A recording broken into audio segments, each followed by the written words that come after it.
estar con ella. ¿Aló? ¿Aló? Bueno, muy buenas tardes, muchísimas gracias por estar con nosotras, por haber venido. Gracias, amiga, después de tiempo poder verte. Gracias también a ti por tu participación. Y bueno, además de agradecerles, decirles que hoy día van a conversar con nosotras dos amigas muy buenas. Una es Mafalda Saavedra, y la otra es Janet Marí.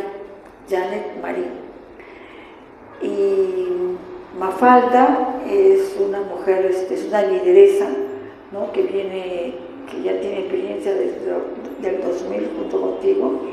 Fíjese, 22 años, ¿no? Sí. 22 años, como pasa el tiempo. Sí. Y Janet Marí es una abogada que está peleando en estos momentos en los juzgados, sobre todo por el caso de Janet Navarro, la amiga apurimeña que la apresaron y le dieron 30 meses de cárcel, ¿no? 30 meses por simplemente estar en la marcha con sus derechos, ¿no? Bueno, todos esos detalles nos va a contar Janet Marí y de otras actividades que ella está haciendo en los penales, apoyando en los juzgados día a día, ¿no? Bueno, esos dos casos, los casos de Janet Marí y la situación de liderazgo que tiene Mafalda con nosotras, y ambas nos van a hablar un poco de la participación política de las mujeres, porque Janet Marí también ha sido candidata a las elecciones en diferentes momentos políticos, ¿no? ¿Y por qué hemos elegido lo de la participación política de las mujeres? Porque estamos viendo un momento donde el tema de la democracia o la concepción de la democracia tiene muchas interrogantes y está siendo alterada, ¿no? por organizaciones políticas de la extrema derecha, sobre todo de la extrema derecha, ¿no? Todavía es una pelea chica, yo digo chica, con la extrema derecha, pero como la extrema derecha tiene muchos cargos importantes en el Congreso Nacional, está articulada también al gobierno actual, ¿no? ¿Y qué hacen las mujeres o qué hacemos las mujeres en política? Bueno, la experiencia de nuestra amiga Mafalda es muy interesante, y Mafalda es un caso excepcional también porque la mayoría de las participantes en política están adheridas a organizaciones políticas. Mafalda es un caso especial donde conoce todas las organizaciones y no necesariamente se adhiere y se aferra a un partido político. Y lo de la organización, las mujeres en política creo que viene incrementándose cada vez más, a pesar de las dificultades que significa participar en política para las mujeres, ¿no? Entonces, claro, ella goza de cierto apoyo de su pareja, que cuando ella no cocina, él cocina. Entonces, cuando ella no limpia la casa, él lo hace, ¿no? Entonces hay una colaboración, y en realidad se necesita parejas o familiares que sustituyan la participación de las mujeres en la casa. Eso es definitivamente, si no, la mujer no puede definitivamente, ¿no? Entonces, bueno, vamos a darle la palabra para que nos cuente sus experiencias políticas, su capacidad de liderazgo para organizar a otras mujeres y el mundo en el que ella se ha realizado y se está realizando políticamente también, ¿no? Aparte de tener otras cualidades culinarias donde ella también es artista. De paso, Mafalda. Bravo.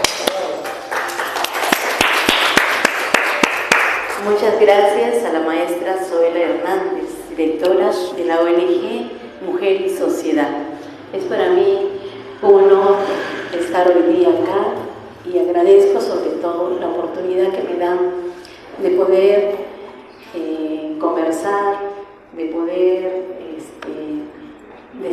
decir mis experiencias en política. Bueno,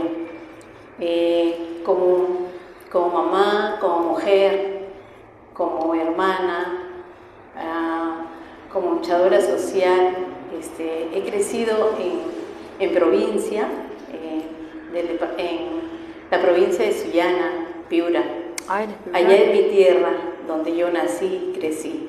Y después venimos a Lima, como todos los provincianos, porque la mayoría de Lima hay que recordar siempre nuestras raíces, que hemos sido de provincia, y eso siempre lo tengo yo presente. Y venimos acá a una lucha constante, a una lucha de día a día, porque cuando llegamos a la capital, nada es fácil, todo es difícil, ¿no? Uno viene con muchos sueños de su tierra, de crecer, de ser profesional, ¿no? De tener un trabajo. Así es que, bueno, ese eran mis sueños, pero siempre estaba también la grandeza que mi padre nos enseñó, mi padre agricultor y mi mamá ama de casa, nos enseñó a ayudar a los demás. Mi papá decía que él prefiere quedarse sin comer que no brindarle un plato de comida al que no tiene, o dejar de usar una ropa a él para que el otro lo use. Y cuando llegaban a mi casa vecinos que habían sufrido de algo, mi papá siempre daba lo que él tenía, no lo que le sobraba, sino lo que él tenía. Y nosotros aprendimos mucho de eso, de mi papá y mi mamá. Bueno, he llegado a Lima con esos sueños, pero también tenía algo. Hace muchos años teníamos la educación técnica, ¿no? Donde nos formaban desde el colegio. Y gracias a Dios tuve esa formación. Mi colegio de mujeres allá en Sullana nos formó en lo que, por ejemplo, acá hoy en día vemos que la mayoría del colegio ya no goza de la educación, repito, técnica, donde nos enseñaban, mecanografía, taquigrafía, correspondencia, legislación laboral, administración de empresas y todo eso. A partir del tercer año de secundaria hasta el quinto estábamos calificados. A los que tenían nota de 15 para arriba obteníamos un título que luego se elevó a nombre de la nación. Y eso hoy día se ha perdido, porque hoy en día la educación se ha convertido en una educación mercantilista. Y eso lo lamento mucho y muchos lo lamentamos, porque nuestros hijos salen del colegio y los que no tienen para pagar los estudios se van a la nada. O se van a ser padres solteros, o se van a la vagancia, a las drogas y todos los vicios que hay. Por eso es que decimos que en vez de avanzar nuestro país, lastimosamente, ha retrocedido. Y de eso nos preocupamos. Y a veces nosotros no queremos estar, quizás, participar en el mal llamado, porque hoy día la política se ha manoseado tanto, se ha metido tanto, que ahora ya da vergüenza decir, ¿no?, que estamos participando en política porque nos ven mal, ¿no? Nos ven mal. Entonces, participo en política, ¿por qué?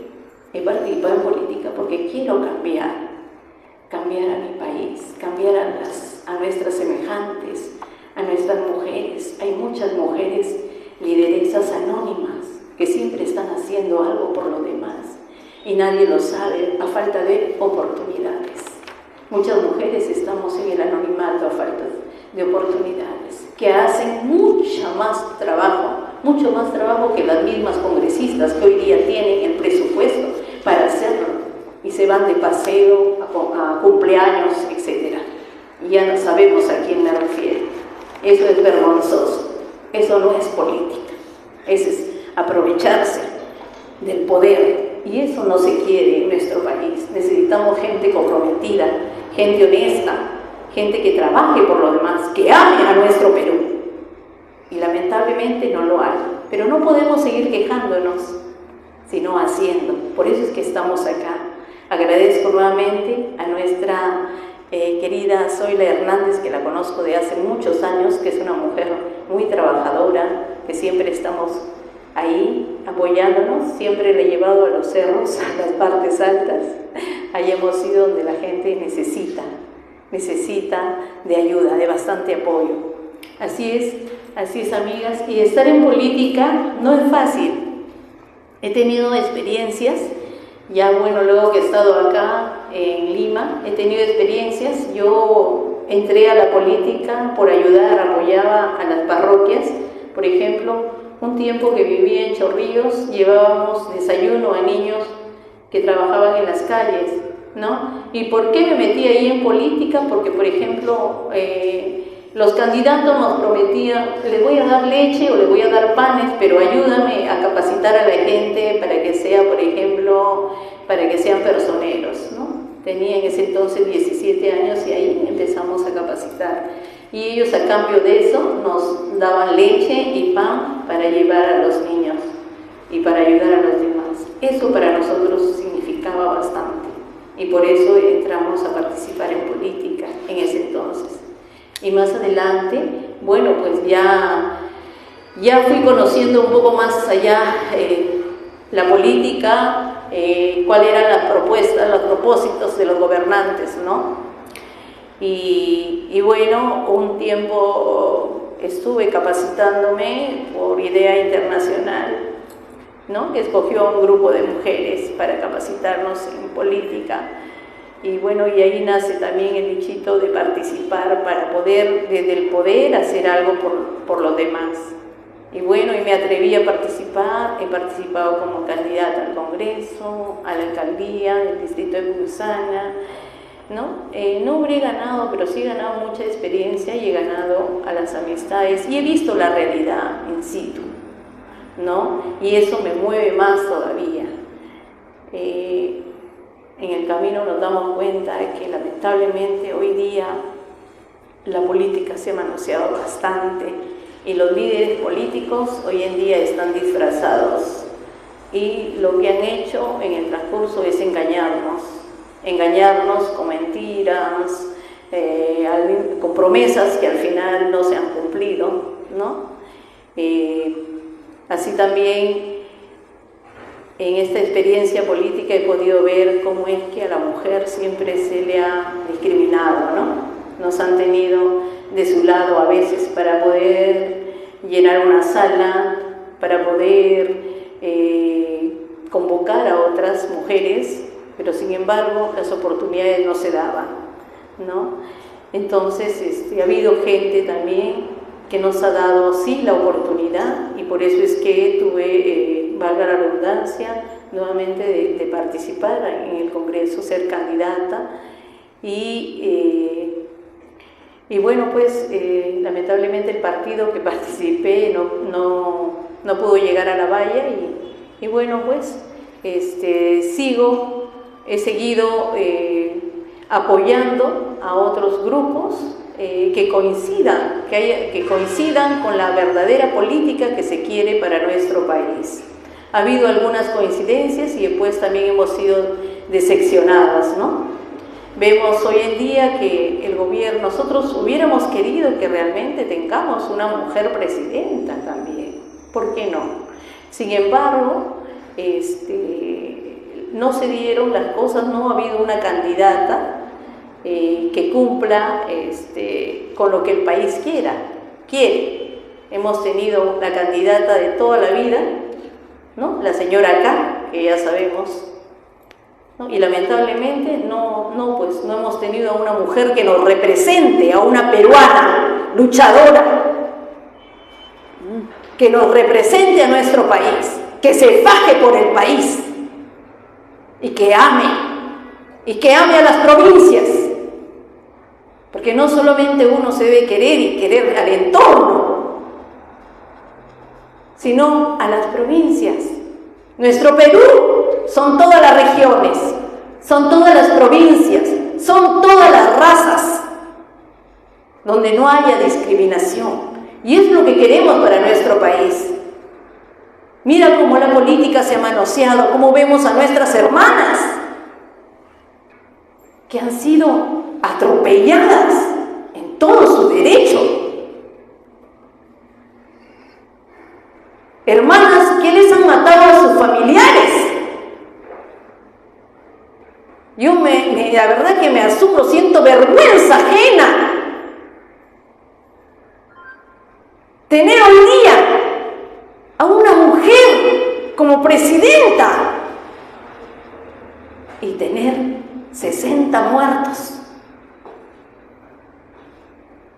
60 muertos que nadie los va a recuperar. Nadie. Esas injusticias van a quedar para toda la vida. Esa mancha, a esa gente nadie le va a devolver la vida. A esos familiares, a ese hijo ausente, nunca más va a regresar.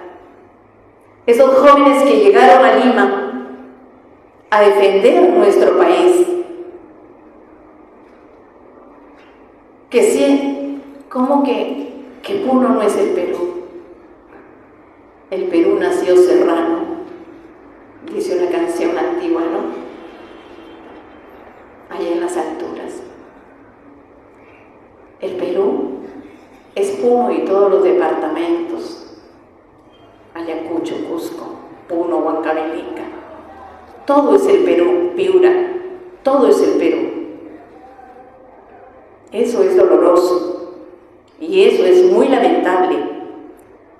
Y ya vino una comisión de derechos humanos y ya dio como resultado que sí se ha cometido una barbarie y todavía no se acepta y todavía sigue la discriminación. ¿En qué país estamos? ¿En un país clasista, racista? Es lamentable que nuestro Perú hoy en día sea un país que parece que si hubiéramos en otra época de dictadura.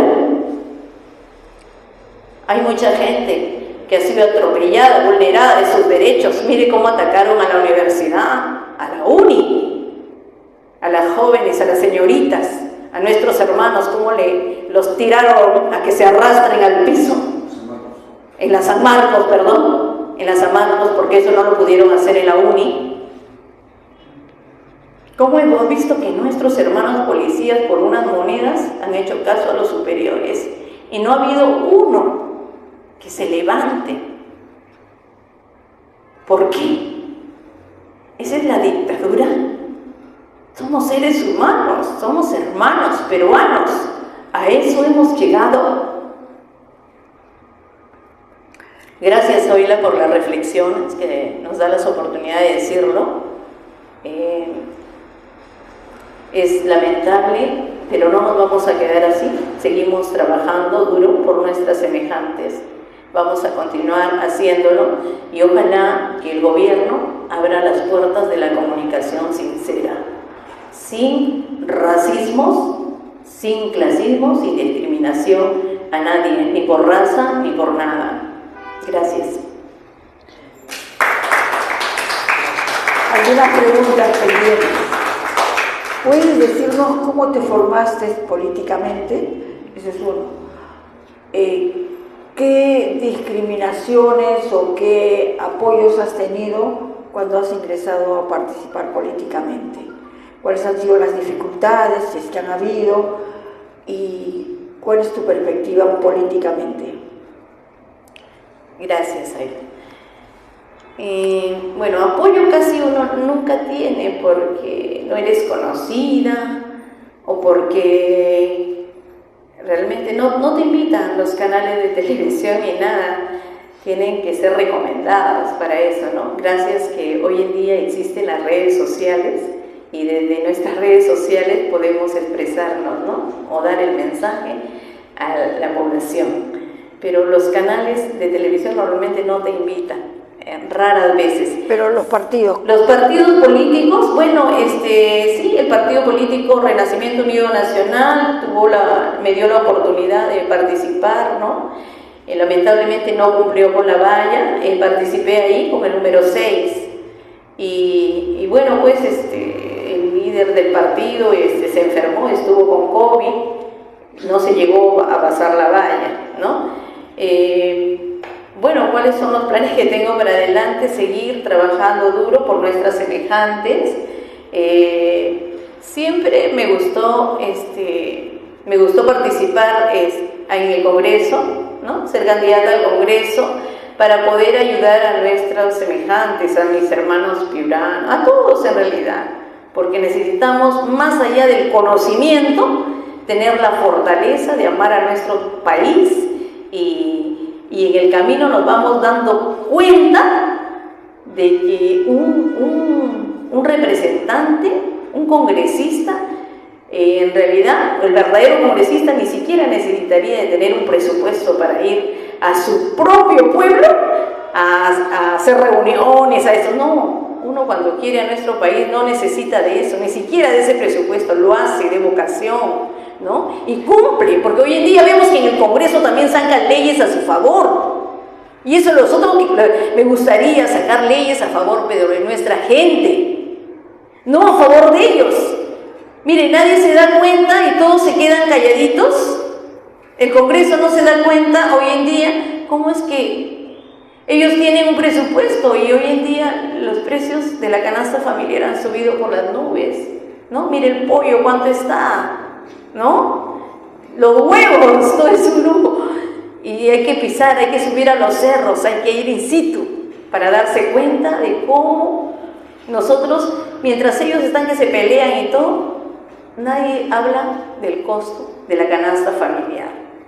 Nadie habla de los trámites que mucha gente tiene que seguir y que antes un juez de paz, por ejemplo, hacía un documento, te lo firmaba, ahora tiene que ir a la notaría y cada persona común que quiere llevar un juicio, que tiene algún trámite que realizar, tiene que hacer cola en una notaría para que por firma pague más de 25 soles o 50 soles o 100 soles, y el que no tiene, no. Así es, Zoila. Por eso me gustaría participar en política. Dime una cosa, tú hablas del pollo, del huevo, te subió la papa, las verduras, todo eso. ¿Lo dices porque eres mujer? ¿Los candidatos políticos o los militantes varones lo piensan así también? Nosotros las mujeres somos las que vemos, las que hacemos las maravillas para cocinar. Quizás los varones no lo sienten tanto, ¿no? Porque de repente, no sé, en sus casas dejan un dinero, los que pueden, ¿no? Porque hay bastantes familias donde no hay un hombre, ¿no? Habemos madres solteras que tenemos que hacer maravillas con lo poco que tenemos. O sea, quizás por eso es que los varones no toman en cuenta cuánto es lo que cuesta, porque de repente no van al mercado, la que compra es las mujeres. Así que por eso es que lo digo, porque si yo sí voy al mercado y todos los días estoy, ¿no? Así es, Zoila. Y el mercado no se gana. ¿En qué momento haces política uno? Y por otro lado, ¿cómo ha sido tu experiencia como mujer en el partido político, en el último, si tú quieres?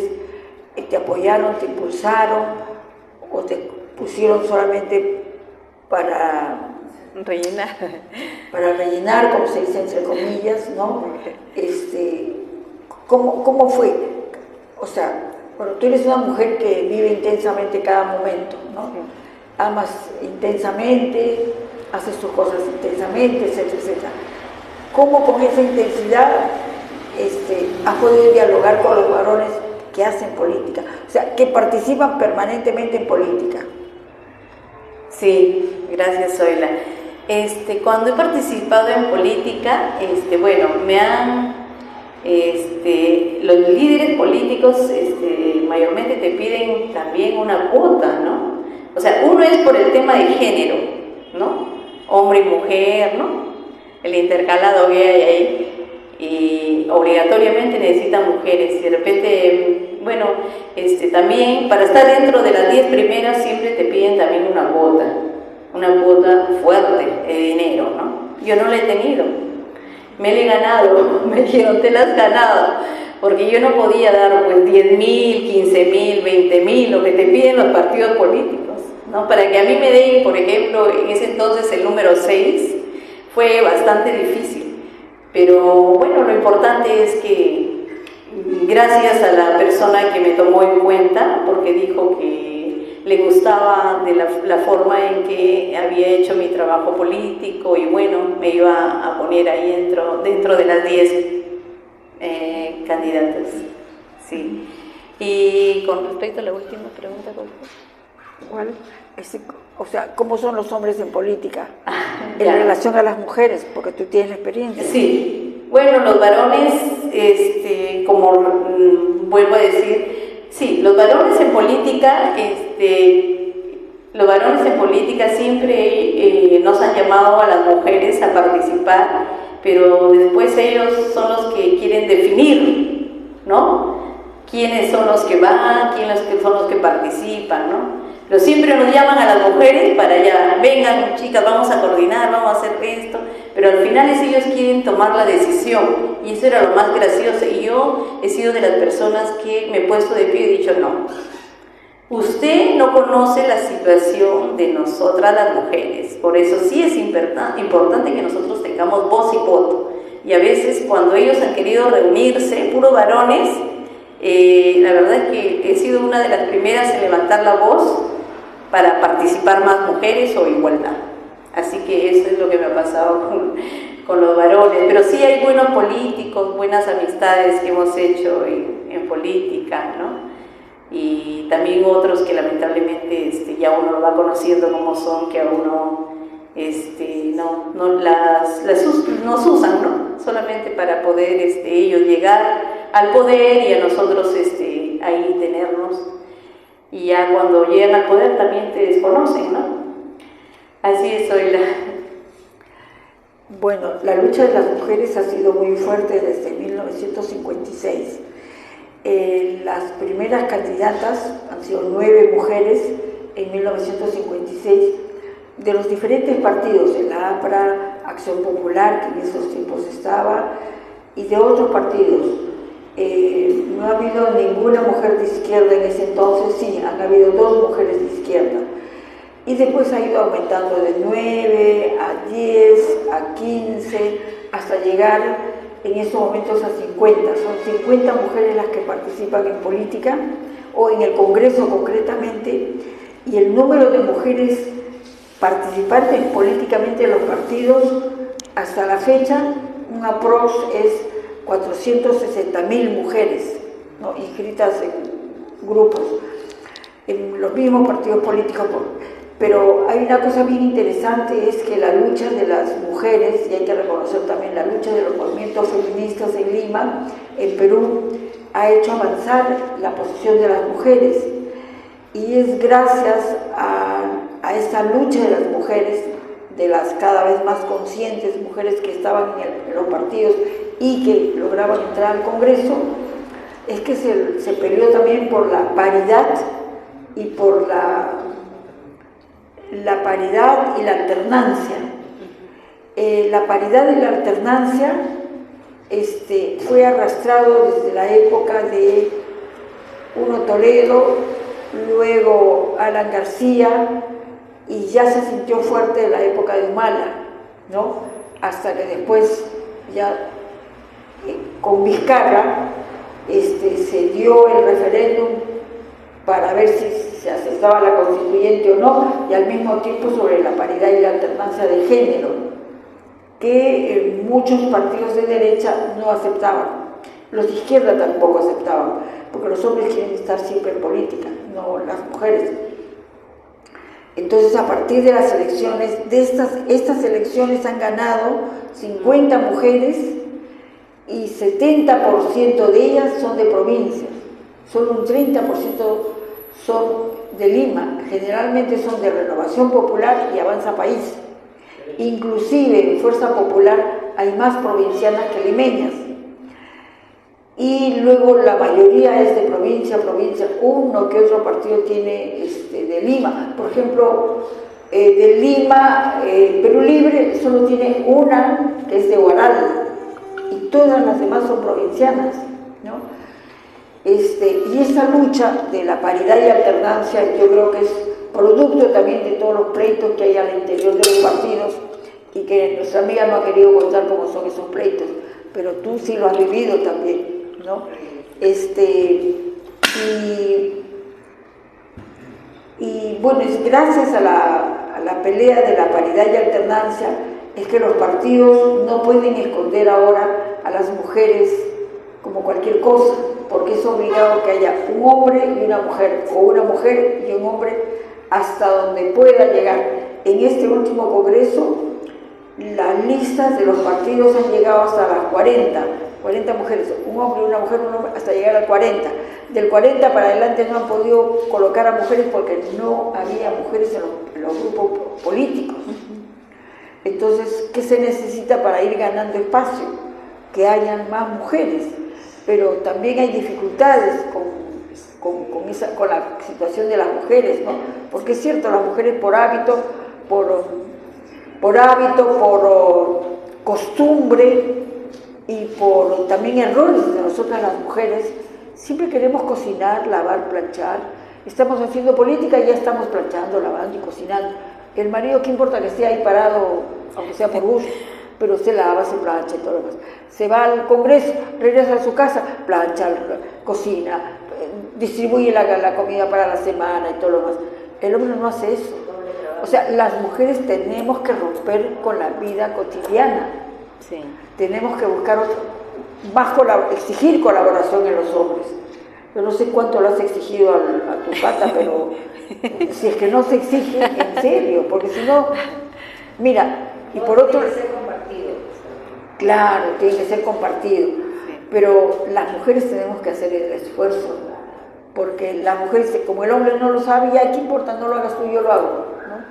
Porque, claro, el mundo cotidiano, el mundo de la familia, el mundo de la casa, es el de la mujer. Son más de 200 años, no más de 500 años, más de 1000 años que nos han educado para eso, para estar en la casa. Sí. Y todavía tenemos el chip de la casa, lavar, planchar, cocinar, criar hijos, parir hijos y todo lo demás, ¿no? Entonces, y eso la mujer en política lo vive intensamente, ¿no? Yo me acuerdo yo he trabajado cerca de Doris Sánchez, que ha sido congresista, y claro, hablaba por un lado, sí, el proyecto de ley, dile a mi marido que, por favor, a mi hijo, dile a la chica que nos ayude para la compra de la cocina, por ejemplo. Es el patriarcado, lamentablemente. Sí. Claro. Entonces, yo me admiro de ti porque hace las dos cosas al mismo tiempo, no lo puedes negar, ¿no? Entonces estaba ahí agitando banderas en los partidos y luego corre a su casa a cocinar y cocina para 3 días juntos, ¿no? Sí, pero es así. Entonces, ¿cuándo se va a deshacer la mujer que quiera participar? ¿Cómo vas a luchar tú por tu país, por tu pueblo, por tus hermanos de Talara, de Ica, de Puno, de donde sea, si estás con el cuerpo la mitad, con la cabeza partida por la mitad, uno la casa y otro el marido, otro la política? Además el marido, son 3 actividades. Hay varones que son conscientes. Gracias a Dios, en ese sentido, creo que nosotros siempre hay compatibilidad. Y en tu caso personal. En el caso personal, pero en otros casos es difícil. Es difícil. Y más aún hoy en día vemos que a toda reunión, por ejemplo, desde el colegio, quienes participan son puras mujeres. Es raro, extraño que un padre de familia vaya a una reunión. Yo también he sido secretaria de APAFA y en las reuniones de 1000 alumnos, pues irán 20 papás, y esto es. Y en las reuniones de aula, un papá o ninguno, puras mujeres. Quien se preocupa siempre son las mujeres. Y hoy en día, teniendo en cuenta que hoy en día ha aumentado bastante las madres solteras, ¿no? Hay bastante madres solteras. Un 30% de mujeres son madres solteras. Entonces ahí es donde tenemos que también poner un poco de énfasis las autoridades y ayudar, porque no es fácil. No solamente la parte emocional, la educación, ¿no? Sino también el trabajo. Muchas veces las mujeres no encontramos trabajo y las mismas mujeres no quieren dar la oportunidad a otra hermana. No sé qué está pasando, en verdad. Es momento de que nosotros, las mujeres, nos juntemos para ayudarnos. Todas las mujeres somos lideresas. Siempre estamos haciendo algo por los demás. Siempre hay liderazgo. Por eso es que yo le digo a Zoila que el grupo que tengo se llama Mujeres Lideresas. Me dice Zoila, pero has traído a las mejores. Sí, le digo. Y en ese grupo hay mujeres de Puno, de todos los países, de todos los departamentos de nuestro Perú, de Huancavelica, de Cusco, de mi tierra, de Piura, San Martín, de San Martín, de La Libertad, de Huancayo, de diferentes departamentos. Entonces, sí hay mujeres lideresas, pero no se les da la oportunidad. En vez de estar apoyando a cada partido político, creo que se debería el mismo gobierno de poner un poco más de énfasis, de más apoyo a las mujeres que hacen política. Porque nosotros, mira, tenemos que desprendernos hasta no solo de nuestras familias, sino de lo poco que tenemos, de nuestros ahorros, para hacer política. Porque nadie te da para un pasaje, para la comida, cuando estás en la calle, ni para nada. Entonces, ¿de qué manera? Los que tienen, por eso es que dicen siempre, llegan los candidatos a un partido político, llámese... Ya, imagínate el partido más fuerte que tiene siempre candidatos de plata, ¿no? Fuerza Popular. Vienen con su talega de plata, dijo mi abuelita. ¿De dónde? ¿De dónde? ¿Y tú crees que esa gente viene con hacer política de vocación porque ama al país? ¿O viene por sus propios intereses? Ellos aman el dinero y ya se ha visto. Dan vergüenza, por eso después que dejan de ser congresistas nadie los saluda, los trata como si pasara a nadie. Cuando salen del Congreso son don nadie los conoce, nadie los saluda, nada.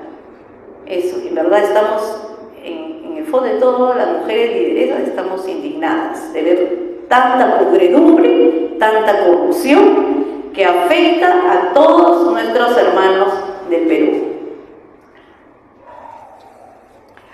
Bueno, muchísimas gracias.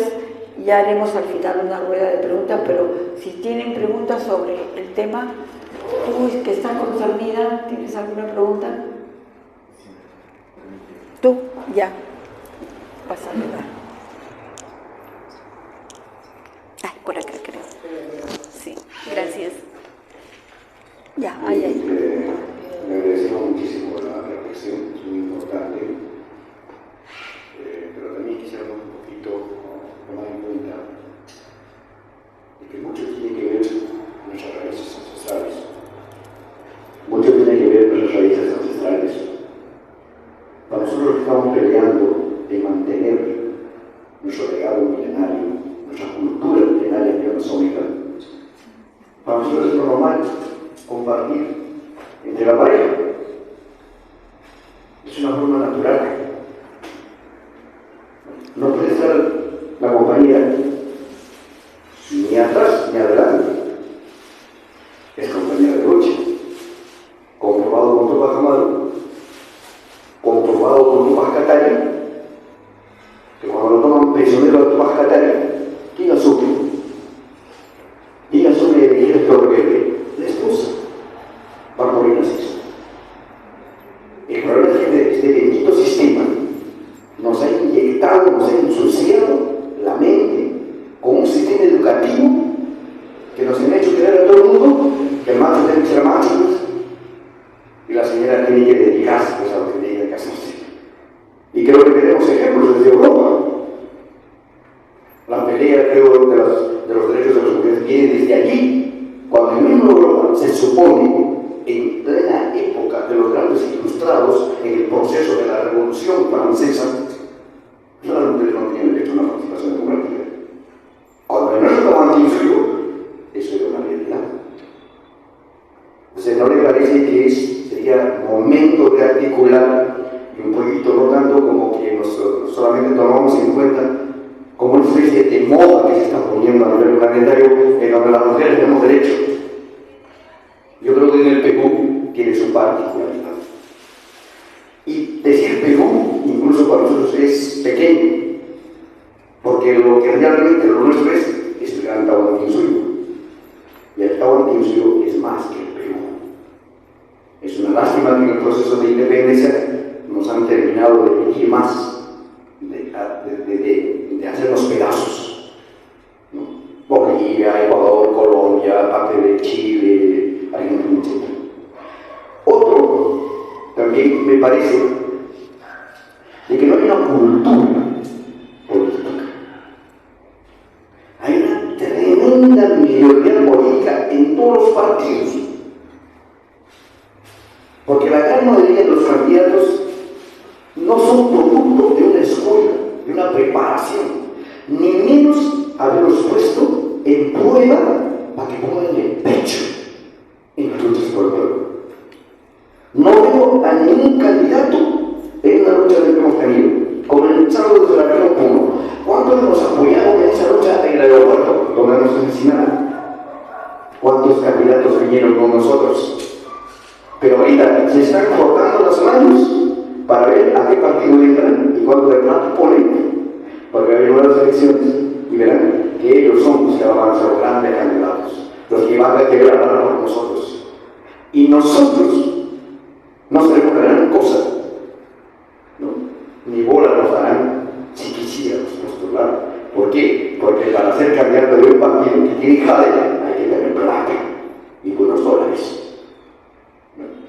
Otro elemento, me parece interesante que hay que tomar en cuenta la experiencia, por ejemplo, de la familia Mahatma Gandhi. Ustedes recordarán, fue primera ministra, una descendiente de Mahatma Gandhi. ¿Cómo ella tenía tiempo para estar a la hora exacta para almorzar, incluso para atender a su nieto? Yo creo que eso falta en nuestros partidos, que nos entrenen a un nivel más alto de disciplina, de responsabilidad, de convicciones, de principios y valores. Creo que si un hombre con una pareja, marido y mujer, realmente hubiera principios y valores, no estaríamos esperando, oiga, por la ley me dice que yo debo compartir tareas. Si no es automático, la esposa está ocupada de ello, y si tengo tiempo, por supuesto, es automático que hay que ponernos ahí. Pero aquí nos han enseñado que somos pisados, somos atornados, si es que tenemos que apoyar, que vergüenza, que roche. Entonces yo creo que no solamente es un tema de eso, sino es un problema también de sistema, que hay que pelear, y creo que hay que empezar a luchar incluso al interior de partidos. Y qué mejor si formáramos un nuevo partido tipo Bolivia, un instrumento político que desde el saque nos entrene, que no debe ser el individuo, el chulia, como decimos en quechua, sino la dualidad, lo paritario, como tenemos en el Amantaní, tenemos el Pachataca y el Pachamama, máxima expresión de nuestra cultura milenaria anti-amazónica, de que varón y mujer siempre juntos, ni atrás ni adelante. Solo eso quería aportar y quizás podría ayudarnos también en la propuesta. Muchas gracias. ¿Alguna otra pregunta o alguna otra aclaración, algún agregado? Bueno, yo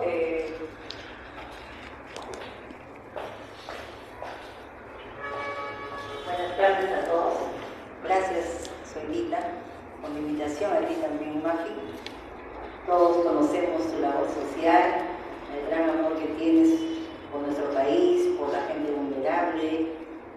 Realmente la ayuda social, todos lo tenemos, creo, cada uno de nosotros quisiéramos hacer mucho, pero nos limitan tantas cosas.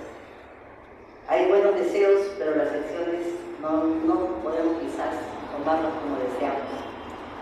Y es lamentable, la verdad, porque no estamos realmente con personas idóneas dentro de nuestros gobernantes que quieran trabajar como nosotros anhelamos, por lo que deseamos nuestro país que progrese, pero siempre todos los que interesan realmente se direccionan en sus propios intereses.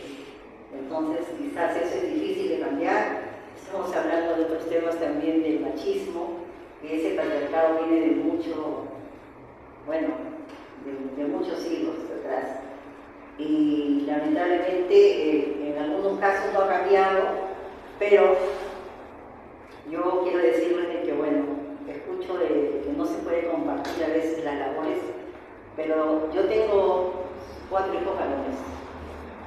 Mi esposo es el único hijo varón. Pero también yo creo que con el ejemplo, con la enseñanza, con la comunicación, tienen ellos también derecho de haberles inculcado en que no solamente la labor de la mujer, la labor de la mujer es solamente en atendernos, sino también en compartir. Yo tengo los 4 hijos casados, son profesionales, pero me alegra mucho que compartan sus deberes con sus parejas. Tú has sido candidata, cuéntanos sobre ti. Sí, bueno, sí tuve la oportunidad aquí con mi amiga Mafalda, que tuvimos oportunidad de creer en el partido RUNA. Es un partido que está realmente bien pegado a la cultura milenaria y por la cual estuvimos muy ilusionados acompañando al partido. Tan es así que estuve yo en una plancha presidencial como cargo de vicepresidenta, pero bueno, no tuvimos la oportunidad de alcanzar la valla, pero sí tuve buenas intenciones igualmente con Magi. Nos conocemos de muchísimos años, también me identifico con todos sus ideales y estamos aquí, gracias a Dios, con vida y salud dentro de todo lo que se ha podido pasar de las pandemias y situaciones que hemos vivido. Pero estamos todavía con vida y salud para poder hacer algo, hacer algo por nuestro país. Y acá tenemos muchas mujeres y personas, bueno, que hoy en día han llegado acá, y yo creo que es el momento de querer tomar acciones también y poder tener también, como digo, al frente a nuestra maestra, que es la doctora Zoila Hernández, a quien conozco también muchos años, y por algo realmente están trabajando fuertemente a través de su ONG, Mujer Sociedad. Yo te felicito, Solita, te felicito por todo ese esfuerzo, ese optimismo, esa perseverancia que estás tú encaminando hasta el día de hoy. La verdad que te admiro, porque a veces uno dice, pues ya llego a una determinada edad, ya quiero quedarme tranquila. No, uno tiene que estar activa, siempre estar activa. Aquí, mientras Dios nos da vida y salud, tenemos que tratar de empujar al otro, de tratar el optimismo que no se apague, el entusiasmo que siga, porque queremos a nuestro país. Yo, la verdad, siempre me he identificado con mi país. Tengo mis padres también, que son de los Andes. Entonces, ellos me han enseñado a ser valiente, luchadora, y gracias a ellos también tengo muchas cosas que he podido dar como madre, como mujer, y también como entrando a la política, también di mucho en su momento, pero no digo aquí me quedo, sino sigo también trabajando dentro de lo que puedo en obras sociales. Yo hoy en día vivo en Miraflores, pero también apoyo en Miraflores y en muchas zonas, que también no crean que en Miraflores todo lo que, por el nombre, todos están bien, todos luchamos para salir adelante y ayudamos mientras podemos a sectores también necesitados. Y eso es lo que yo estoy haciendo con perfil bajo, pero siempre con esa voluntad que tengo para servir a mi distrito, a mi país. Ese es lo poco que puedo decirles. Gracias a ustedes. Gracias, Mafalda, ha sido un gran placer. Gracias. Ha sido un gran placer tenerte y ya hacemos una ronda final, ¿te parece? Sí. Ya ha llegado Janet y queremos tenerla. Aplausos para Janet, es una mujer. Gracias. Bueno, no sé qué va a pasar ahora. Estamos que los elogiamos, pero también tenemos problemas y defectos, ¿no? Janet, pasa por acá, por favor. Jueguito con la...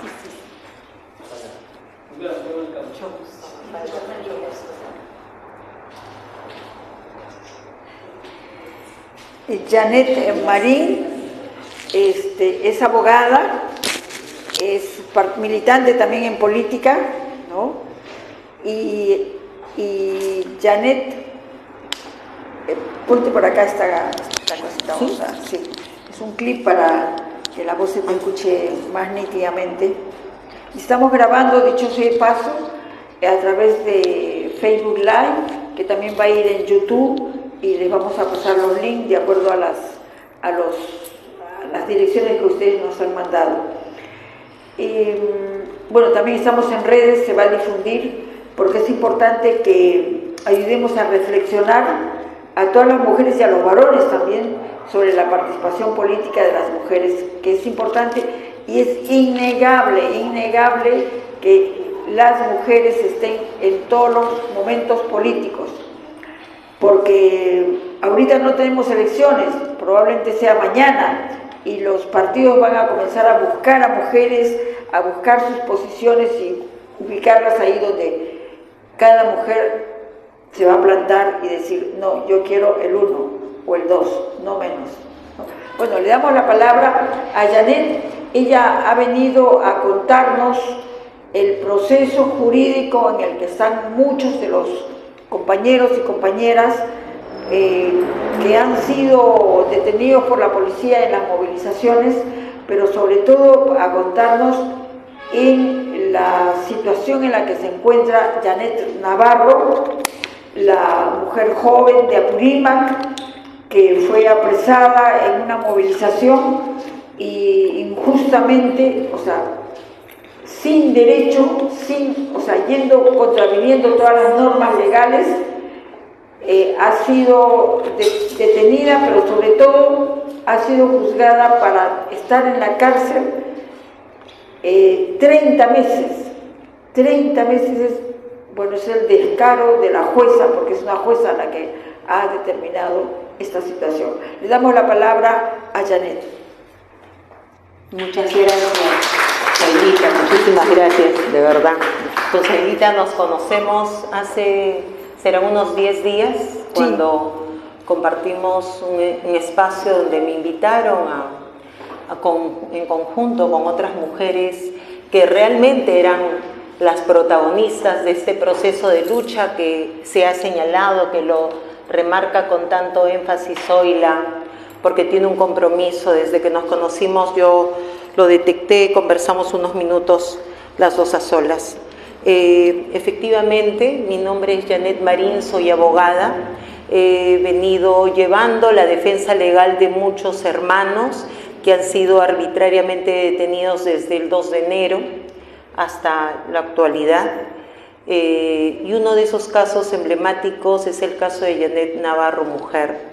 Pero creo que es importante, estando en este contexto, en un espacio de mujeres, mujer, sociedad, la sociedad que es en sí un colectivo, el colectivo de ciudadanos que tienen que luchar por ejercer efectivamente ciudadanía. La ciudadanía se ejerce cuando las personas son conscientes de sus derechos y de sus obligaciones y las ponen en práctica y generan esa tendencia y quieren hacer los cambios en su sociedad, en su determinado territorio. Entonces creo que es importante señalar algo, ¿no? Lo que nos ha movido a nosotros esta defensa no ha sido una situación de caridad, no ha sido una situación de mera solidaridad, no ha sido un tema de que nos da pena los pobrecitos manifestantes o los pobrecitos hermanos de las regiones que están lejos de sus casas. No, a nosotros nos ha movido una posición política que hemos tenido que nace a partir de un análisis. Y creo yo que la forma de ejercer ciudadanía de hombres y mujeres debe ser en ese permanente análisis, en esa permanente búsqueda de interpretar la realidad de qué es lo que está pasando en nuestro país, por qué está pasando, qué puede pasar y qué debemos hacer nosotros para que las cosas sucedan. Porque las cosas no suceden como los fenómenos de la naturaleza. En política las cosas suceden porque hay un cúmulo de gente que está moviendo las cosas desde abajo. Y es así que hemos caracterizado nosotros que para llegar a este contexto al que hemos llegado, en el que caracterizamos este Estado como un Estado privatizador, porque eso es lo que se ha estructurado desde hace 30 años, un Estado privatizador a partir de una constitución que es indiferente a las mayorías, ¿no? Creo que eso ha rebalsado ya los ánimos de la gente y se han sucedido a partir de eso una serie de hechos.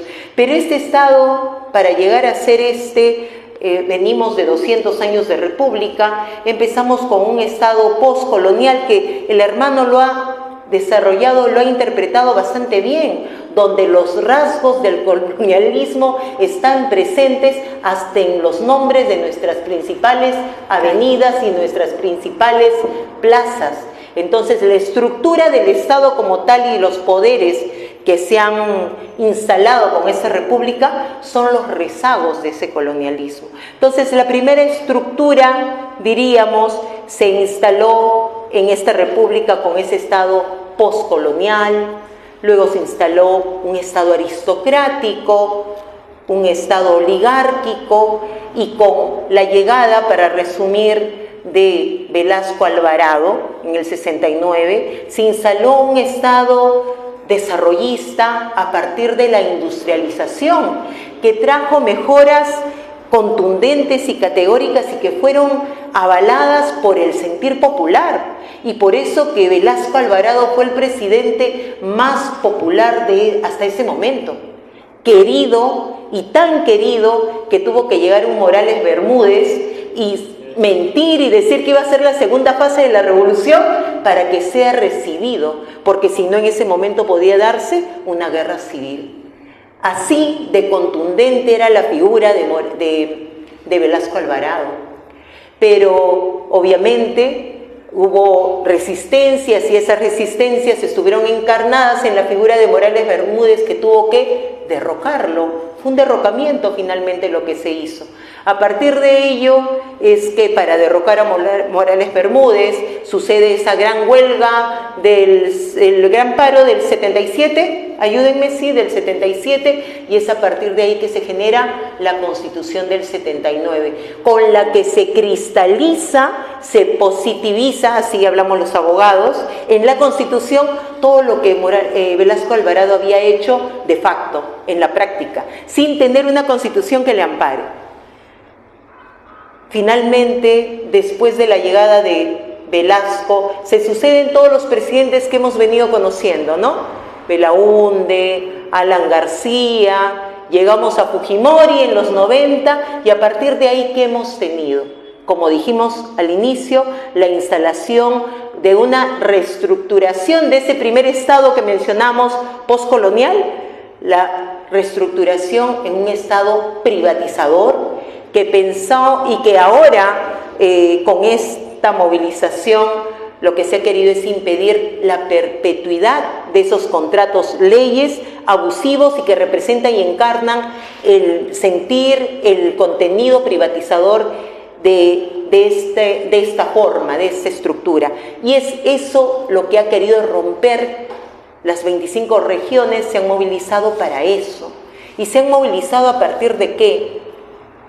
Como bien lo ha dicho Zoila, esa defensa se ha desarrollado y para mí ha significado tener que desplazarme para entender, para escuchar directamente qué cosas sentían nuestros hermanos que llegaron a Lima, por qué se movilizaban, ¿no? Si era lo que decían algunos, si era solamente la nueva Constitución, si era solamente el cierre del Congreso, si era solamente la renuncia de Dina Boluarte. Y lo que pude recoger es que era todo lo que querían, pero por principio lo que ponían por delante todos, estoy hablando hermanos de Braen, Andahuaylas, Apurímac, Cusco, Puno, diferentes, Huánuco, y es más, Tacna, y es más, de todas las defensas que he hecho, que de manera particular son 28 cuando han sido individualidades, 28 aparte de detenidos de 25 regiones, así 1 o 2 de acá, etcétera, y 6 de 228 detenidos el 6 o el 7 de enero, y absolutamente todos ponían por delante algo por principio, y era la liberación y la restitución del presidente Castillo. No es algo que lo he inventado yo, es algo que me ha tocado, y eso lo digo en reuniones donde muchos dicen que la gente solamente se mueve por la nueva Constitución. Y yo tengo que decir, porque tenemos que hacer honor a la verdad, lo que los mueve, lo que los ha movido, es que se haya metido preso al hombre que ellos sienten y señalan que les ha abierto los ojos, porque en su lenguaje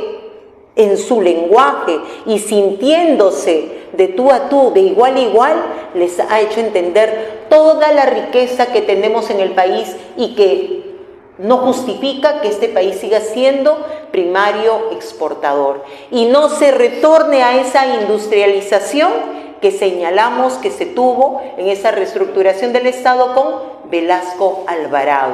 Entonces, obviamente no podemos retroceder a un momento anterior, pero sí podemos recoger de esas experiencias lo mejor, potencializarlas y mejorarlas con lo que tenemos nosotros ahora. La tecnología, ahora tenemos un Modesto Montoya que nos ha enseñado que se puede hacer ciencia y tecnología con los recursos que tenemos en el país.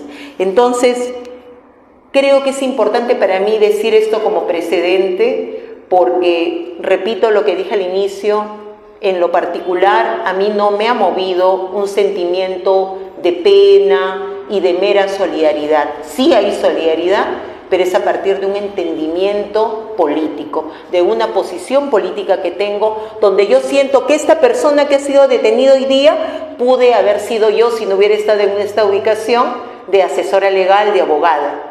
Entonces, a partir de esa defensa se detectaron muchas cosas, como que no había una mirada de que la defensa legal no tenía que ser solamente técnico-jurídica, sino también tenía que ser humanista, porque tú no puedes defender a un hermano que sientes que piensa lo mismo que tú, no lo puedes defender solamente con tecnicismos legales. Tenías que preocuparte porque esa defensa también sea su integridad física. Y si esa persona había sido detenida un día en la noche y no desayunaba al día siguiente y no comía y así seguía, ¿qué tipo de defensa estamos hablando? Estamos hablando de cualquier abogado al que le pagan y que lo único que le interesa es su plata y defender y tener un resultado. Así, hermanos, es que hemos llegado a estas defensas que se hicieron desde el mismo 2 de enero, cuando se desalojó la Plaza Mancocapa, que era el lugar donde se habían refugiado los hermanos que habían sido previamente desalojados de la Plaza San Martín. Estuvimos allí en ese momento, ya habíamos estado semanas atrás por otras actividades, reivindicando el folclore, la música como una forma también de resistencia, con rap de jóvenes, y es algo que este sistema no tolera porque sabe que mueve sentimientos y toca fibras. Entonces estuvimos el 2 y es así como empezamos la defensa, y cuando empezamos sabíamos por la forma cómo ingresaban 200 efectivos a la Plaza Mancocapa que esto iba a ser el inicio de algo diferente, el principio, el inicio de una posición, de un accionar fascista como empezó a ser. Y es así que defendimos a Jefferson y Jairo ese día, el 5 de enero, que fue a los 2 días, a Franco León, que es un joven de Talara, de Piura, que se subió a la Plaza Mancocapa y gritó libertad con una bandera del Perú, y que eso circuló por diferentes países, y es así como se genera la sensibilidad y la solidaridad con esta lucha, con lo que pasaba en nuestro país. Y luego cae Juan José Pesquera, que era español, y que no se tuvo que hacer mucho para que él salga, porque su propia nacionalidad demuestra cómo hay un tratamiento diferenciado para el extranjero. Una persona que no quería salir porque decía que ¿por qué voy a salir yo y no sale el hermano que se subió al monumento? Si los dos hemos estado ahí. Y es un hermano que luego se ha sumado a las movilizaciones y apoyarnos cuando necesitábamos llevarle un almuerzo a algún hermano que estaba detenido. Giancarlo Subillús fue detenido el 6 de enero, es el joven de 18 años por quien se pide 9 meses de prisión preventiva, y el fiscal no tuvo reparos para decir que este joven no tenía arraigo familiar ni arraigo domiciliario porque sus padres eran separados. Y como los padres son separados, entonces ¿con quién vive? Pues puede querer al papá o a la mamá, no tiene arraigo. Y domicilio tampoco, porque puede ir a cualquier casa. Es decir, los hijos de padres separados están condenados a ser considerados sin arraigos, pasibles de una prisión preventiva. Eso lo sostuvimos, es un acto de discriminación que atenta inclusive con el Código del Niño Adolescente, que le da la potestad a un adolescente para vivir con ambos padres, y existe la institución legal y legítima de la tenencia compartida. Entonces tú no puedes tener eso en el país como institución y señalar que el producto, el que se beneficia de esa institución, finalmente no tiene arraigos, pasible, potencial, preso preventivo. Desbaratamos los argumentos y Giancarlo no fue a prisión, y así hubo el 6 de enero 228 detenidos, todos, casi todos, 150 digamos, golpeados mientras los subían a los buses de la policía, y cuando abrieron la puerta por el otro lado donde no estábamos los abogados, lo que hicieron fue correr, porque no sabían lo que era este sistema, pero tampoco sabían que se podían defender. Pudimos hacer que 6 de ellos denuncien y estamos en procesos ahora. Cuando los hermanos manifestantes denuncian a la policía por los actos de abuso de autoridad y de lesiones físicas. Luego pasan los 28 detenidos que son los hermanos de las regiones, que hablamos mucho sobre ellos, y entre ellos se encontraba un joven de 29 años con retardo mental, que tenía la mente de un niño de 8 años y que era de conocimiento de la policía y que tampoco quiso que tome sus medicamentos porque aparte de retardo mental padece también de epilepsia. Y la madre lloraba y no se le permitió porque lo que se percibe, si ustedes estuvieran en las comisarías, es que hay un tratamiento o una mirada del manifestante de no un ser humano. Es como que hubiera una directiva, a ellos tienes que mirarlo con desprecio. Y eso es lo que ustedes pueden ver en cada video que circula por los WhatsApps. No es mentira, eso nada es inventado, todo es real. Es así como llegamos a diferentes, se han dado diferentes casos, y uno de los casos más palpables fue el tener que viajar a la ciudad de Pisco para defender. Estaban detenidos los 4 choferes de los 4 buses que traían los hermanos de Andahuaylas. Es en ese vaivén, es en esa travesía que conozco a la hermana Janet Navarro. Ella viene a pedirme que vayamos a Andahuaylas y me conecta, y es así como yo veo su fortaleza, sus principios. Era una mujer muy empoderada y con principios y compromiso social muy fuerte. Ese es el primer encuentro que tenemos. Ayrton Pérez es el joven que circuló el video por WhatsApp y que señaló la policía que estuvo sin polo, asusando delante de una turba de 150 personas y finalmente agrediendo a la policía con piedras. Pero la policía no calculó que el video que le borró del celular cuando lo detuvo a golpes, pudo recuperarlo. Y ahora es Ayrton Pérez el que está denunciando por abuso de autoridad y también por falsa declaración en el proceso penal que le han abierto a él. Porque hay que revertir, nosotros no nos vamos a quedar solamente defendiéndonos, hay que ir a la ofensiva, hay que tener esa valentía. Cristian Baldión es un joven ingeniero mecatrónico que ha tenido medallas porque ha participado en competencias internacionales de deporte. Cuando Cristian es detenido afuera del Real Plaza en Wilson, Cristian es conducido a la Dirincri. La pareja de Cristian fue a la Dirincri y le dijeron que ahí no estaba, que vaya a la comisaría de Alfonso Ugarte. Y los que conocen Lima, el centro de Lima, saben que hay 2 cuadras entre una y otra. La pareja de Cristian Baldión fue a la DIRINCRI, fue a la comisaría de Alfonso Ugarte, regresó a la DIRINCRI, regresó hasta que en la tercera visita recién le reconocen que él estaba allí. Para ese momento nosotros ya habíamos llegado a la comisaría de Alfonso Ugarte, apenas nos llamó, nos apersonamos a la DIRINCRI y cuando ingresamos, a él se le había detenido un promedio de 7:30, 8 de la noche, ingresamos a las 12 de la noche, a la medianoche del día anterior, para el día de la toma, del desalojo de la San Marcos.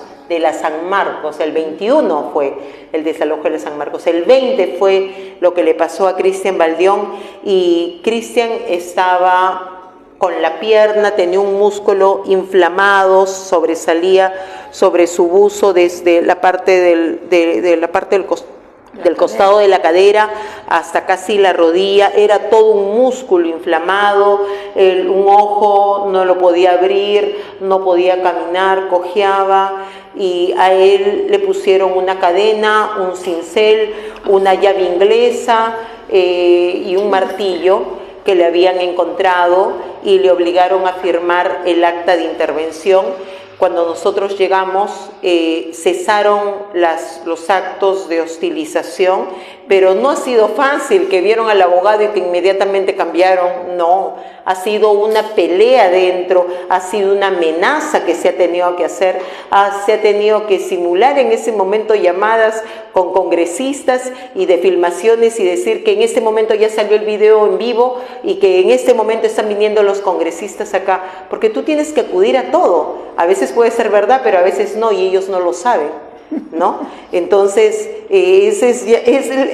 tú tienes que utilizar los recursos que sea. Creo que gracias a eso Cristian se salvó, a que pudimos llegar. Habían compañeras de la prensa alternativa que han jugado su papel en esta coyuntura y para mí era dejar a una compañera fuera y decirle: tú eres mi seguro de que yo voy a salir de acá, porque tú vas a filmar en este momento en vivo de que yo estoy entrando. Y fue lo primero que dijimos: afuera nos han filmado cuando estamos ingresando en este momento, y hicimos que la policía en la recepción lo vean, porque realmente no sabíamos a qué estábamos entrando. Es así, compañeros, como estuvimos también con las compañeras de San Marcos, de ahí hay 5 intervenidas, pues 5 mujeres y un varón. Estamos ahora... existe ya un proceso de denuncia de ellas ante la Fiscalía de Derechos Humanos, y uno de los últimos casos que hemos visto es el caso del hermano César Copa de Tacna. Creo que es importante en particular este caso, el hermano César Copa, y tiene que ver con lo que se ha manifestado, con lo que ha manifestado el hermano hace un momento, esta animadversión que existe sobre todo lo que sea reivindicar lo nuestro, todo lo que sea retornar a nuestras fuentes para encontrar esas costumbres, esos valores que ahora queremos y tenemos que reposicionar como tarea. Y es en ese sentido que para ellos la simbología ha sido impresionante, cómo ha sido manejada en este proceso, cómo ha sido valorada. Y César Copa de Puno, que vive en Tacna, estaba con una huifala. Y la huifala, que es la bandera que representa al Tahuantinsuyo, es lo que ha sido... retirado de él, se le ha ranchado la huifala hasta en 2 oportunidades ese mismo día, y en la segunda oportunidad en la que lo cogieron, lo que hicieron fue al botarlo al piso, y esto ha sido en la intersección de Roosevelt con Girón de la Unión, o sea, en la esquina del Sheraton, ¿sí? Es el lugar que cogieron hace 2 semanas o 3 para ahí detener y gasear. A César lo golpean cuando está en el suelo, aparte de patadas y puñetes y varas, ¿no? Varazos. Uno de los policías coge su escudo, que es de fibra de vidrio, y lo golpea, le da 2 o 3 golpes encima, y César se cubría con el brazo, con el antebrazo, y es así como a César le cortan y le retiran la piel. Es no sé de cuántos centímetros. El tema es que cuando César manda las fotos en un grupo WhatsApp, yo llegaba a las 11 de la noche a mi casa y me acuerdo que no puso la foto, pero dijo que estaba lesionado, que lo habían capturado, que le habían robado la huifala, que estaba herido. Y yo decía, César, voy a poner tu grupo, tu caso en casos de abogados, ¿quiénes estarán por el centro? Yo vivo en San Juan de Miraflores. Y cuando... Su camisa estaba con sangre. Usted lo ha visto a César Copa. Importante, compañeros que estén acá, compañeros, gente que ha estado en ese momento, que ha sido testigo de lo que se ha vivido. Pero cuando César a la 1:30 pone la foto, y yo no sé cómo me despierto de lo que estaba cansada, y veo la foto de la herida que tiene César en el brazo, es algo que yo ya no pude dormir. Y en ese momento me paré y lo llamé y le dije, César, vamos a hacer tu denuncia en este momento. ¿Él estaba en la comisaría él? Él se había ido a su casa. Se había ido a su casa, ya era la 1:30 cuando él pone la foto. Y es así, cuando veo la foto que la cuelga en un grupo, yo lo llamo y le digo, en ese momento ponte en una computadora o ponte en tu WhatsApp porque vamos a trabajar. Yo voy a hacer ahorita la demanda, y estuvimos casi hasta las 4 de la mañana haciendo esa demanda porque no había forma de dormir, de descansar. Y a las 8:30 nos encontramos y nos dirigimos a la Fiscalía de Derechos Humanos, que aunque no nos den el total de garantías, hay que empujar las instituciones que existen y hay que hacer que trabajen, y lo que no hagan pues será una omisión que luego podríamos denunciar también. Pero era importante acudir a las instancias que existían. César ya tiene su denuncia y el 3 de abril le toca dar su testimonio, y es ahí donde vamos a llevar también los medios probatorios que tenemos, donde se muestran los rostros, las caras de estas personas que han cometido este abuso y esta barbarie. ¿Y cuál sería la conclusión? En el caso de César. En el caso de César, definitivamente la denuncia que hemos hecho es por el delito de tortura, abuso de autoridad, falsa declaración. Bueno, ellos han mentido cuando dicen de que él más bien ha cometido una violencia contra la autoridad, no, desacato a la autoridad.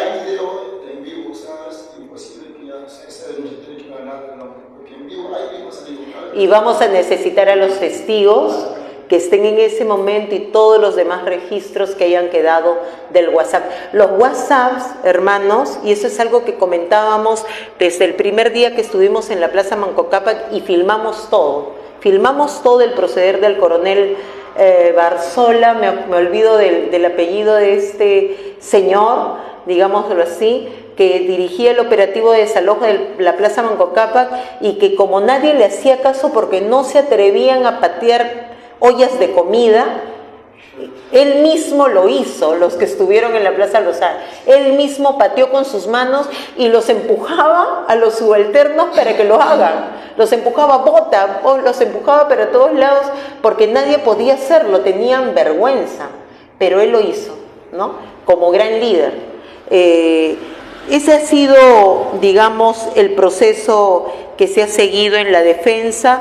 Creo que es importante gestar una unidad para tener un criterio común entre todos los abogados que hemos venido defendiendo los diferentes casos, porque conocemos cuál es el formato que tienen, cuál es el discurso que tienen. A todos, como a Ayrton, como a Janet Navarro, que es el caso emblemático que en este momento vamos a describir, pero que el día de hoy también vamos a señalar, y yo no sé si tú lo sabes, Zoila. No, tú quedaste en decirnos si la iban a aprobar o no.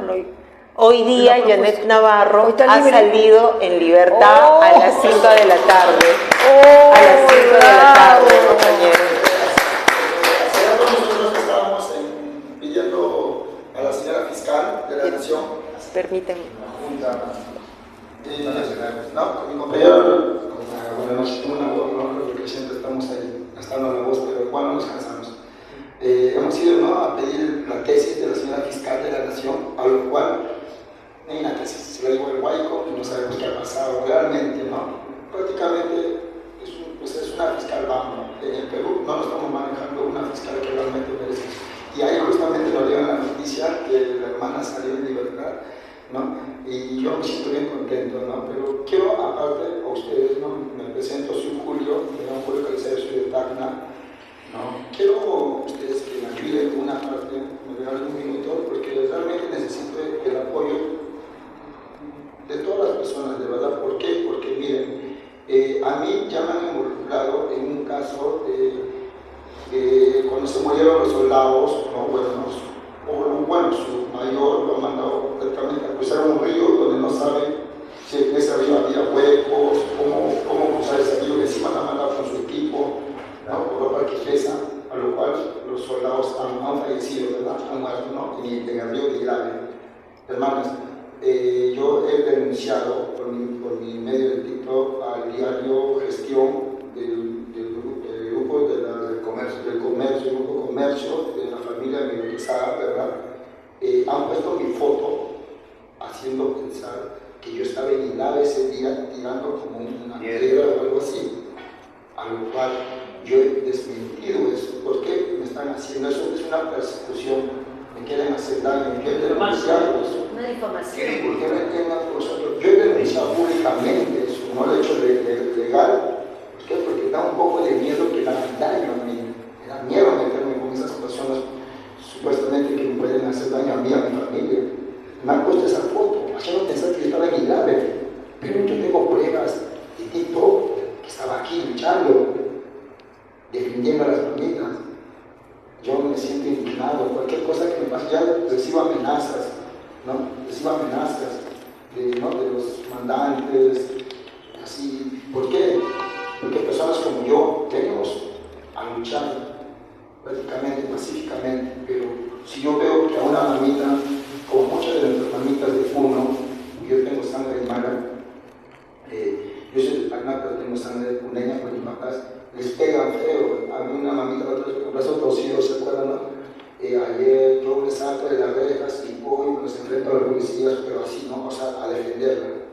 No les doy puñetes, no saco pistolas, nada, hermanos, no tenemos esas cosas nosotros. Somos verdaderamente, luchamos ¿no? O sea, legalmente, ¿no? Nos defendemos cuando ellos nos atacan, eso sí, ¿no? Me pegas a nuestra mamita. Por todas esas cosas, yo quiero que me ayuden, cualquier cosa a mí me va a pasar, porque voy a seguir aquí hasta llegar a tener justicia por todas las cosas que nos están haciendo, empezando por la señora fiscal, realmente que representa la corrupción prácticamente. Ahí tenemos que darnos cuenta realmente que estamos gobernados por la corrupción. Quiero que me ayuden, en cara, pero que sirva esto, y si me pasa cualquier cosa a mí, y tengo muchas pruebas que mi lucha es así, o sea, sin violencia, ¿no? Yo trato de proteger a la mamita, me pongo mi cuerpo, si me tienen que matar, todos somos descendencia de Tupac Amaru, así nos metan perdigones, bombas lacrimógenas, igual no nos van a poder matar. Y los hermanos que están en el cielo, los asesinados por la corrupción, no están muertos, ellos están vivos en nuestros corazones, porque ni las balas, ni los perdigones, ni los fusiles, nadie nos va a matar. Igual que ustedes, mamitas luchadoras, y todo, descendencia de Miquela Bastida, yo siempre les digo eso. Miquela Bastida, antes de morir, dijo: la culpa es de los dos, del Estado corrupto por querer oprimir a mi pueblo, y de nosotros por querer liberarlos de ustedes. Descendencia de Tupac Amaru, descendencia de Tupac Katari, compadre peruano, es boliviano, compadre peruano, que dijo antes de morir: hoy nos matarán, pero volveremos y seremos millones. Solo quiero que me ayuden en eso, ¿no? Cualquier cosa me pasa.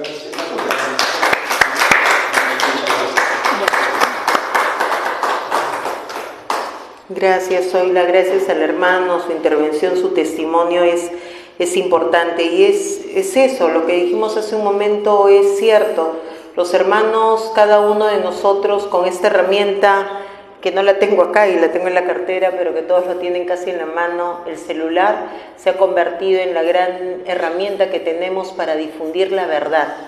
Y la verdad no la van a poder tapar con un sol. Ahorita quieren encubrirla, quieren maquillarla, y quieren, a pesar de lo que demostramos, quieren decir otras cosas. Me parece importante señalar que la decisión que otorga la libertad a Yanet Sí.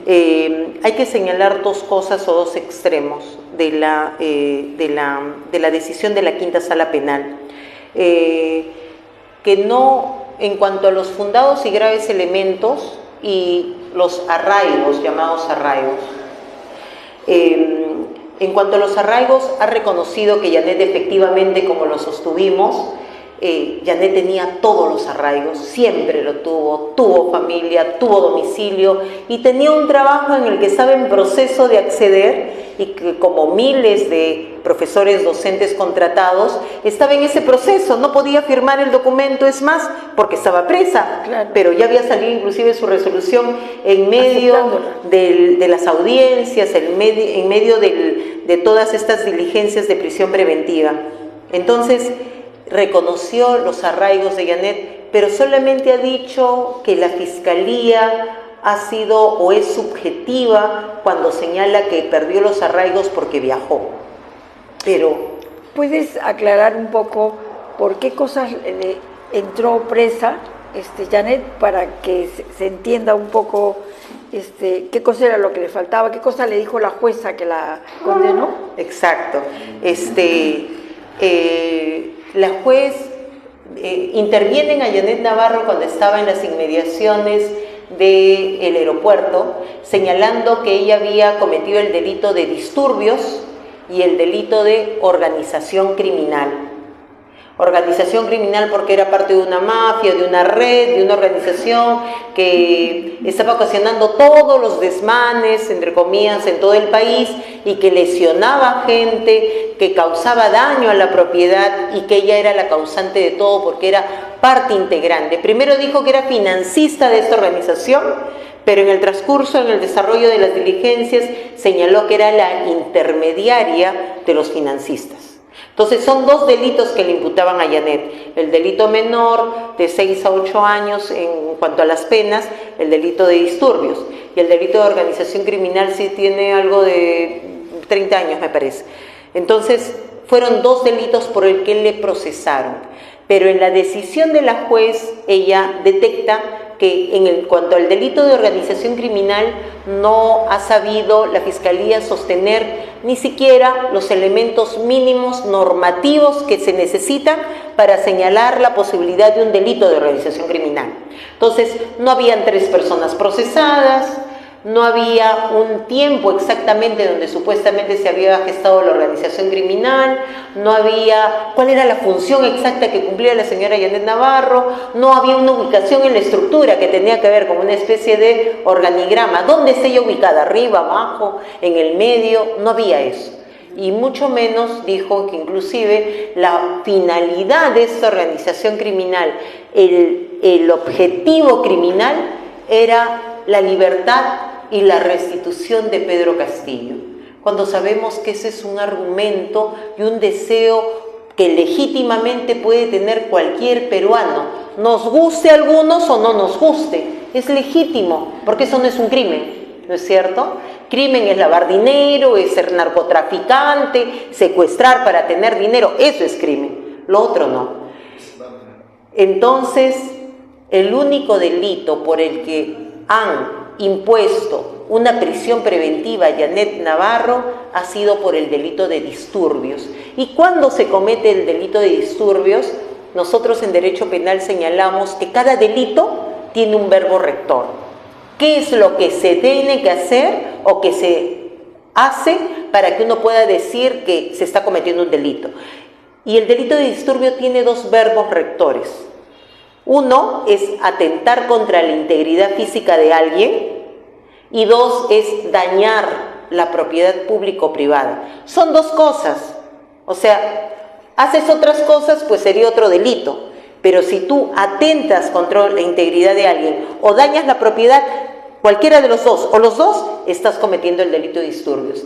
Yanet Navarro ha sido detenida en medio de una manifestación, ella, es más, ni siquiera estaba en la manifestación, y nosotros lo hemos sostenido ahí porque estamos buscando el video que registraría la forma como realmente ha sido detenida Yanet Navarro, y con eso vamos a demostrar la mentira de la policía que por directivas políticas ha dicho que a ella la han detenido asusando. El mismo formato que Ayrton Pérez, el mismo formato que Juan Giancarlo Subillús, al que le quisieron imponer 9 meses, asusando delante de una turba y tirando piedras a los efectivos policiales. Lo mismo. A Yanet se le detuvo en realidad sentada en el GRAS pensando en el resultado del test de embarazo que se sacó un día anterior, comiendo una manzana. Esa es la realidad. Entonces, no hay en los 2000 folios de la carpeta fiscal un solo informe que nos diga cuál es la supuesta propiedad dañada. ¿Tiene 2000 folios ella? 2000 folios aproximadamente tiene su carpeta fiscal. Increíble. Y tampoco han sacado las fotos de nosotros tenemos un celular, todos los grupos al que pertenecen, al que te involucran, porque te agregan a grupos y tú a veces no te sales hasta para que no piensen que tú estás desairando a alguien. Le han tomado registro de todos los grupos, de todos los mensajes y ella tiene 2000 folios. Entonces, no hay ningún informe que registre, que señale cuál es la propiedad dañada. No hay propiedad dañada en ese supuesto atentado, supuesto intento de toma del aeropuerto.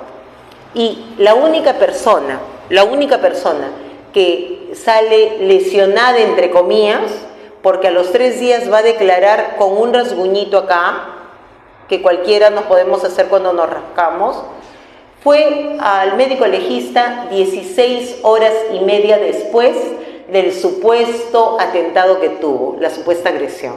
Y encima, cuando da su manifestación, dice que no conoce a la señora Yanet Navarro, que nunca la vio, y dice que su agresor fue un hombre de 1,80 m, moreno, alto.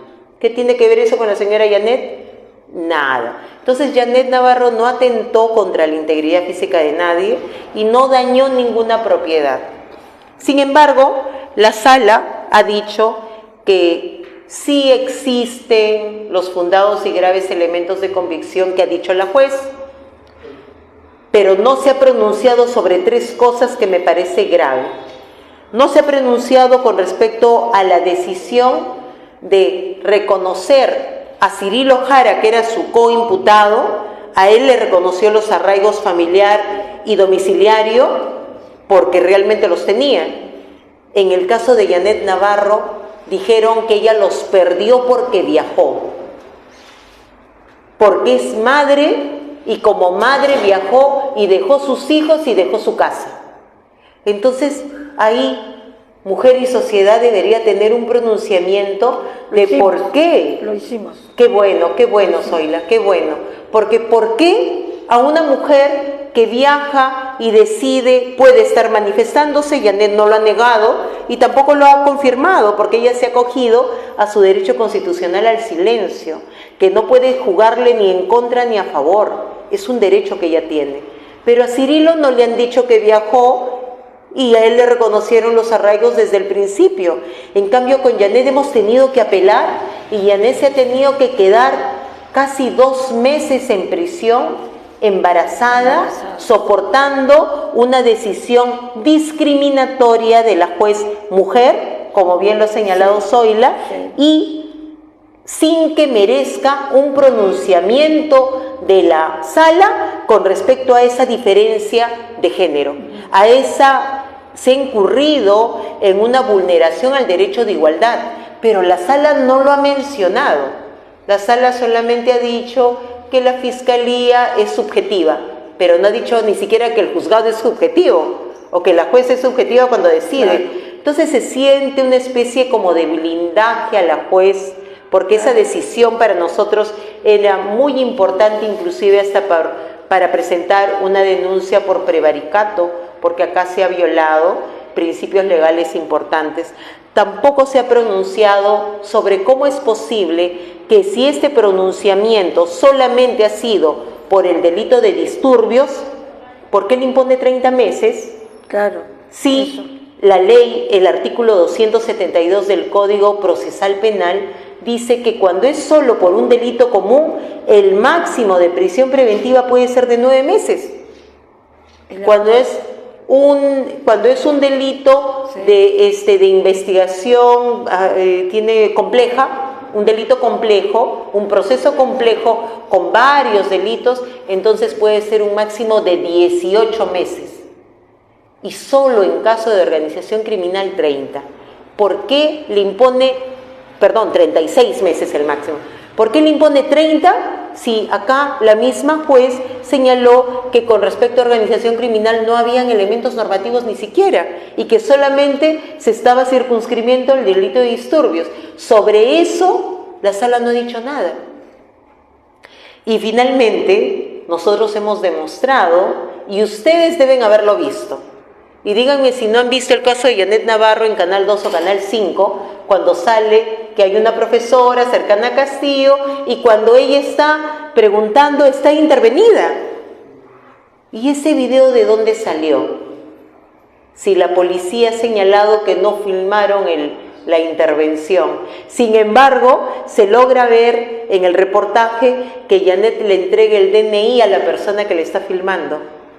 ¿Ustedes creen que la policía va a hacer una intervención y va a permitir que cualquier tercero venga, filme y reciba el DNI de Janet Navarro?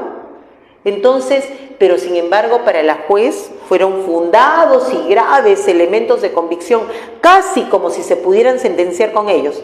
Así dice el Acuerdo Plenario 1 del 2019, que casi con los elementos de convicción para imponer una prisión preventiva se pueda sentenciar a la persona. Entonces, digo yo, ¿por qué la sala no se ha pronunciado sobre el video, sobre el máximo de 9 meses que podía imponer solamente por el delito de disturbios y sobre la discriminación que se habría ejercido? Y no es una mera o exclusiva subjetividad de la Fiscalía. No ha mencionado en este caso a la juez. Entonces, es preocupante, pero más allá de eso, queremos quedarnos con la decisión que le otorga la libertad, que sí le está variando a una medida de comparecencia con restricciones, donde Janet va a señalar o a informar dónde está, o en todo caso que no salga sin avisar de su radio del domicilio y esas cosas que nosotros ya sabemos, ¿no? Entonces, nosotros siempre nos allanamos a que pudieran haber restricciones porque ella es una señora embarazada, ella no va a viajar al exterior, no va a estar viajando a todos lados, ella va a cuidar su embarazo y va a continuar su trabajo al que postuló desde el mismo 9 de diciembre. O sea, la señora cuando vino a Lima ya estaba en su proceso de postulación, ¿no? Entonces creo es docente contratada. Entonces, hermanas, hermanos, este ha sido un proceso que el día de hoy nos ha dado la satisfacción que hemos podido revertir en cuanto a la prisión preventiva de la medida. Janet está con mucha temple, está muy fortalecida. Obviamente su principal preocupación ha sido su embarazo. Janet en prisión se enfermó, tuvo infección urinaria y que sabemos todos, las mujeres sobre todo, que es una de las principales causas la principal causa de aborto espontáneo. Para nosotras es un peligro y aparte de eso ha sobrevenido en ella una situación de cálculos vesiculares y cuyos dolores obviamente han significado que ella tenga que estar con inyecciones para el dolor. Ahora va a tener una atención de calidad en casa, en familia, va a afrontar este proceso con la convicción y la certeza de que ella no ha cometido ningún delito, que ha ejercido su derecho a la manifestación, hasta el momento se ha acogido al silencio, pero eso en su momento vamos a revertirlo y vamos a presentar los documentos de defensa que van a demostrarlo en su oportunidad, y el día de mañana estás invitada, esperamos tenerte, Zoila, con Janet, vamos a organizar desde ahora y invitamos al hermano y a todas las hermanas mujeres y varones que están acá presentes a una especie de conferencia de prensa, le dicen, con la prensa alternativa, que es la que principalmente nos interesa, Y estamos justamente viendo eso el tema, porque yo la verdad me he reunido con parte de la familia y con ella en las afueras del Puenal en un lugar casi una hora, y ella sabe que yo venía para acá. Ella está muy contenta de la realización de este evento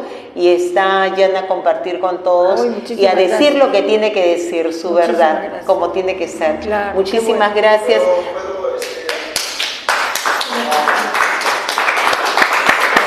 Si me permites, hermano, quiero terminar esta exposición con algo que me parece muy concreto. Primero, saludar, agradecerte, Zoila, felicitarte por este ciclo de conferencias que he visto que estás haciendo en diferentes temas. Tiene que ver mucho la participación de las mujeres, pero creo, me siento comprometida a señalar algo que he venido señalando en diferentes momentos, y es el tema de que yo siempre he peleado porque a las mujeres se les reconozcan en su papel que ejercen como ciudadanas, en el ejercicio de su ciudadanía, y que le ejercen de una manera especial, contundente, categórica, bajo preceptos políticos claros, que buscan verdaderamente un cambio de nuestra sociedad a partir del análisis y el diagnóstico del Estado, de la estructura del Estado que nos enmarca, y de lo que realmente queremos combatir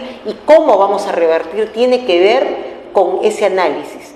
Soy una cuestionadora permanente de que se asuma que las mujeres tenemos que asumir papeles solamente porque somos mujeres, y porque somos mujeres y tenemos que tener nuestra cuota, porque si no, pues se acaba el mundo. No creo que tampoco, creo que también hay que identificar que muchos hombres que no tienen grandes cualidades han asumido papeles importantes, pero nosotros no tenemos que buscar eso.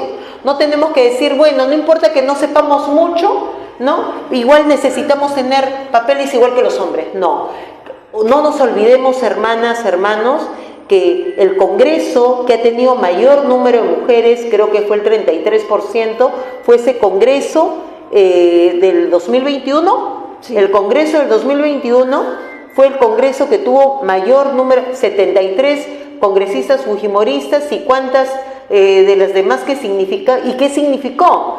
Fue el Congreso más desastroso de la historia, porque ¿qué tipo de mujeres se involucraron? Entonces, no es un tema de ser mujeres o de ser hombres, o en todo caso no basta ser mujeres. Hay que ser mujeres con principios, con las cosas claras, comprometidas, compañeras, compañeros. Las emergencias como las que hemos vivido en este momento, este proceso, esta coyuntura, no nos avisó. Nadie estudió un curso de cómo resolver este tema. Yo no sabía que iba a involucrarme un 24/7 en este proceso de defensa. Claro. Fue la necesidad del momento, y seguramente no era especialista en temas de disturbios, en temas de las comisiones. No era una especialista en esto, pero la necesidad, y ahí sí creo, compañeras, que las mujeres que estamos comprometidas podemos direccionar esa energía que tenemos, eso que somos leonas cuando defendemos a nuestros hijos. Si vemos a estos hermanos como nuestros hijos, y creo que en caso particular lo he hecho así, se hacen este tipo de defensas, y si no es en el aspecto legal, será en el aspecto de la atención médica, y si no, será en el aspecto de llevarles la comida, y si no, será en el agua, y si no, será de otras formas, como conseguimos los recursos para atenderlos, para apoyarlos, para que viajen, para que... Hay 1000 formas. Acá lo que se trata es que nadie se quede al margen. Yo con eso termino esta exposición, reiterándote mi agradecimiento y mi respeto a ti. Soy víctima y felicitación. Gracias. Bueno, yo quiero felicitar a nombre de todas nosotras y nosotros a Janet, porque se ha batido realmente con todo lo que nos ha informado, pero especialmente cuando me enteré de que ella era la abogada de Janet Navarro, yo, entusiastamente dije, ella es la persona que nos tiene que indicar los pasos, y justo tú estabas en esos casos, en esos momentos que me dijiste que ibas a ir a la fiscalía, que tenías que hacer varios trámites por Janet, ¿no? Porque el caso de Janet es casi un poco aterrador para ser mujer, ¿no? Mujer joven, mujer de provincia, mujer que manifiesta, mujer que organiza bien sus recursos de apoyo para los demás porque era la responsable y al mismo tiempo estaba embarazada. Y 2 años y medio le daban de prisión solamente por haber marchado. Eso era inconcebible, ¿no? Y bueno, yo estaba muy, muy contenta cuando te conocí y supe que tenías el caso de Janet Navarro y ahora lo has contado el de los otros compañeros. Y te felicito porque tienes tú en la mano y en la memoria todas las normas jurídicas penales que en estos momentos se necesitan, ¿no? Que en estos tiempos, porque ese es un tiempo, digamos, histórico, no sabemos cuánto más va a durar, pero estás tú ya entrenada para darte a la lucha jurídica, ¿no? Que creo que todo el movimiento social de estos tiempos lo requiere y te felicito fuertemente. Y no solo eso, de alguna forma eres mujer también, ¿no? Listo. Gracias. Damos por terminado el evento. Celita. Oye, gracias por Muchas todo. gracias. No, gracias. Me he quedado admirada de todas las